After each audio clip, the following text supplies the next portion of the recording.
violence and other kind of violence. Get away! I could be at work, at school, in my car, I can still get shot by the police, but I can get shot anywhere. So it is what it is.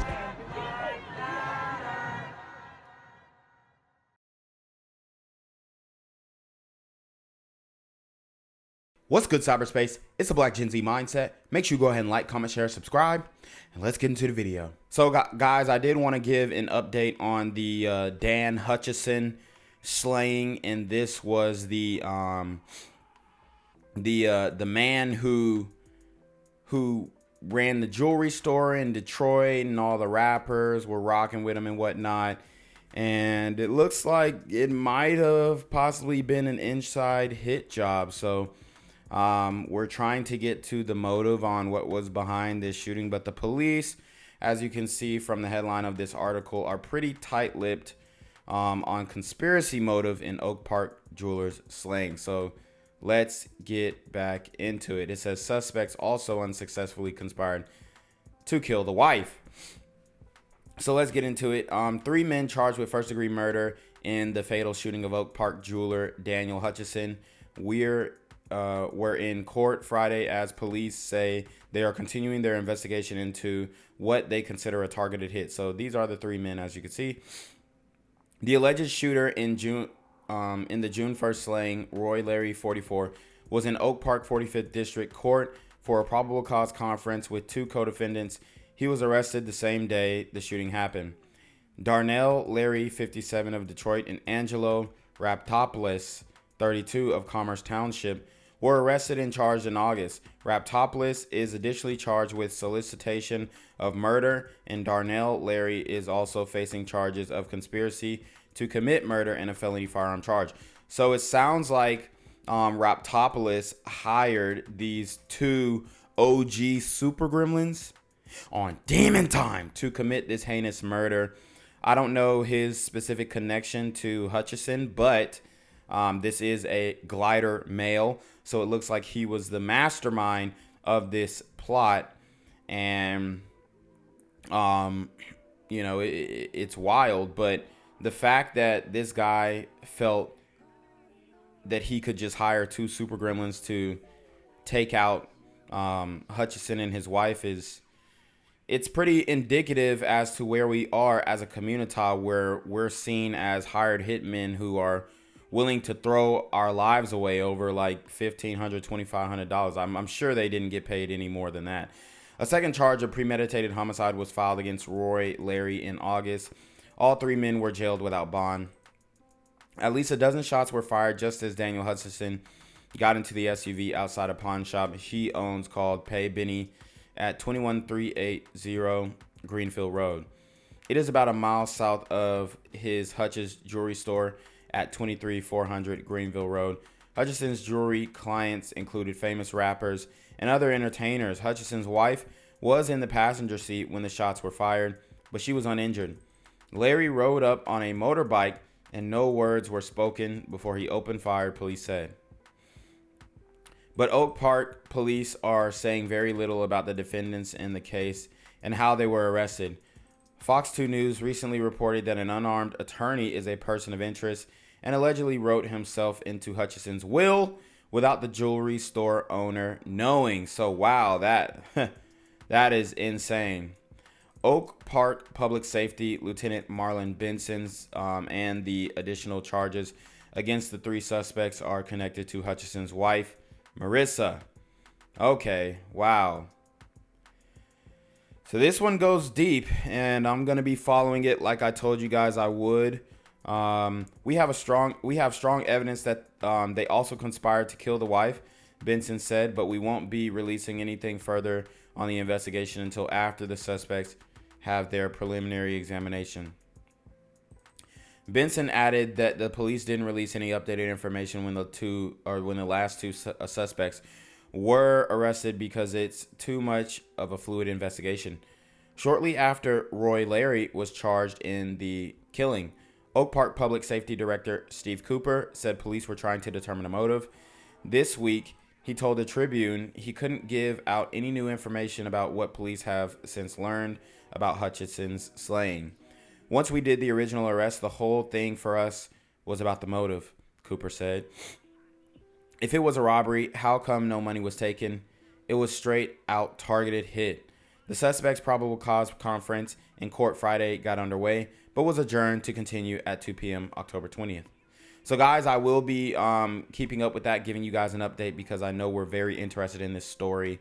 As a matter of fact, I think Hutchinson's so one of his family members got in my comment section when I made my video. They were like, "Oh, I don't like the way you say Super Gremlins on Demon Time." And it's like, bruh, I mean, you got this glider gremlin here, these two Super Gremlins, and you got the attorney conspiring with the Super Gremlins and writing himself into the will in order to get a bag from this man. Yes, the only term that is viable for individuals like this are Super Gremlins on Demon Time.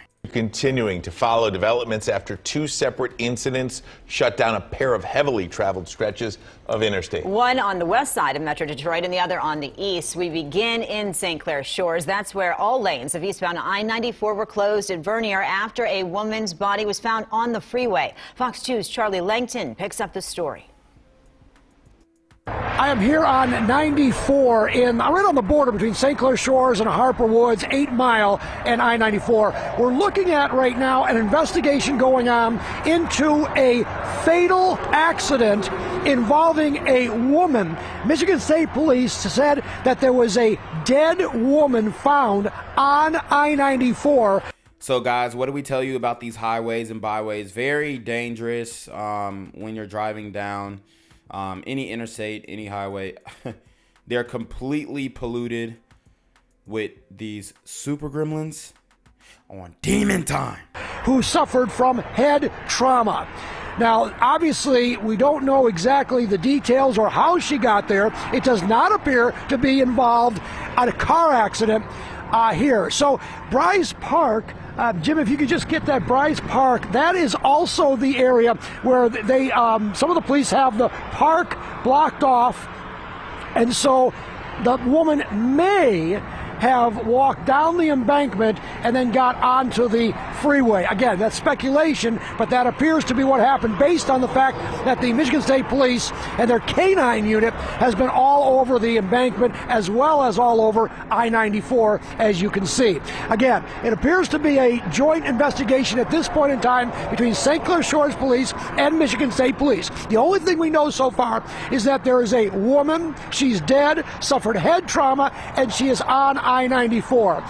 And as far as the freeway, there's a lot of congestion here. In fact, all traffic is they have to get off the highway eastbound at Vernier. Avoid this area. Reporting from St. Clair Shores, Charlie Langton, Fox 2 News. And in Livonia, massive backups are happening right now after a crash shuts down I-275 at 7 Mile. Right now, we don't have a lot of information, but Michigan State Police confirmed they are investigating a deadly accident that happened overnight. The freeway has already been closed for several hours, and there's no indication of when it will reopen. Stay with Fox 2 for updates as they become available. I'm here on the corner of MLK and Frederick Douglass, where a shooting just took place. And as you can see, it's a pretty rough area. So I'm basically risking my life reporting on this madness. So make sure you do me a favor and hit the subscribe button. Like the video, hell, share the video.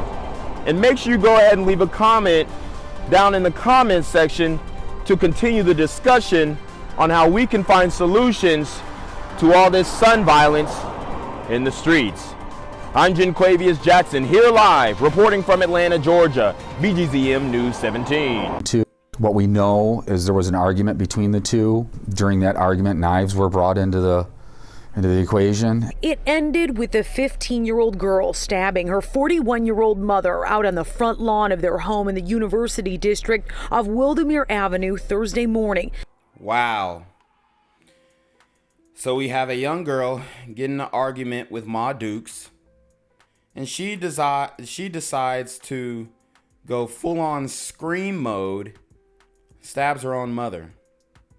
I'm telling you, this ain't children of the corn. This is children of the Chitterlings. The victim's father pulled up as it was happening, rushing his daughter to the hospital where she died from stab wounds to the neck and chest.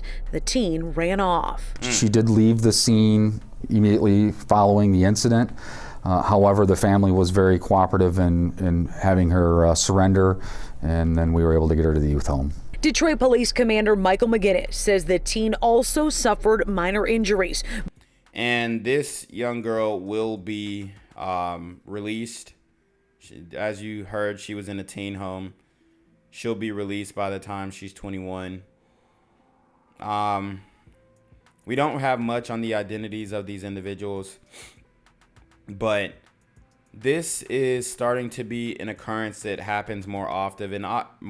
And obviously, you could say that maybe she was growing up in an abusive household. That could be a factor. Maybe she was protecting herself. It could be in self-defense. Or maybe this young girl was just a brat. Both were armed with knives during the argument, a kitchen knife and an other unnamed type. Okay, so it looks like this was mutual combat, and they was fighting, you know, fire with fire, knives with knives. I have incredible sorrow for the entire family because you now have a daughter, a 15-year-old who's been involved in just the most traumatic event imaginable. The 15-year-old is currently being held at the juvenile detention facility here in Detroit. It's unclear if she'll face charges or if this is a case of self-defense. It could be a situation where there's, mutual combativity, and that's something for the prosecutor. It's going to be a tough case for the prosecutor to review. Police say neither mom nor daughter have a diagnosed mental health history or any prior criminal records. Nothing to indicate this would happen. I would just...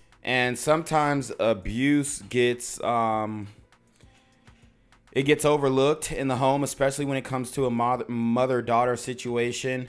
They always assume that the woman is going to take better care of the children than a man, and that's just not the case, especially in this part.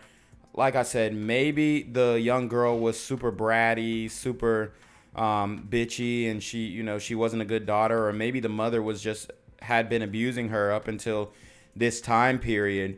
So you really can't say. We really don't know. We'll have to wait for more details to come out, which I will be on top of. But I mean, this is starting to be a common occurrence, a common phenomenon that these young people, teens, are taking out their own parents. Just ask everybody, if you're engaged in an argument, leave the weapons out of it. The commander says the argument that started all of this, a typical parent-child disagreement. The healing that this family is going to have to go through for the years to come is going to be incredible. Reporting on Detroit's West Side, Jessica. And, the fact that they didn't show the victim, the fact that they didn't show the suspect, it kind of makes me believe that this situation is coming straight out of the community. Which is sad, man. Very upsetting that we're getting into these feuds with our own family, our guardians, the people that are supposed to keep us safe.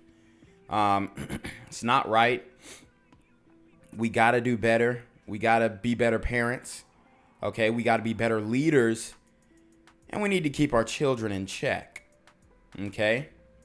But as for this young girl, I don't know if she was a super sister gremlin. I don't know anything about her, really.